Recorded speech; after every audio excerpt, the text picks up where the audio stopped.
Hello and welcome to Everyday English Treats. In today's episode, we're going to learn how to make plans and invite people in English. Let's get started. Here are some useful phrases. Would you like to? Do you want to? Let's. Are you free this weekend? That sounds great. These phrases are commonly used when making plans with friends and family. Let's look at an example conversation.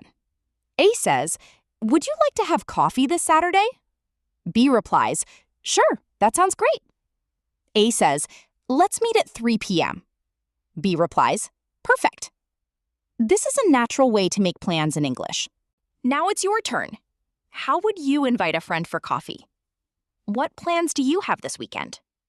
You can pause the video if you need more time. Then comment your answers below. Happy learning with Everyday English Treats. If you enjoyed this lesson, don't forget to like, subscribe, and turn on notifications so you never miss a new video. Until next time, take care and keep practicing your English. Every small step brings you closer to fluency. See you in the next lesson.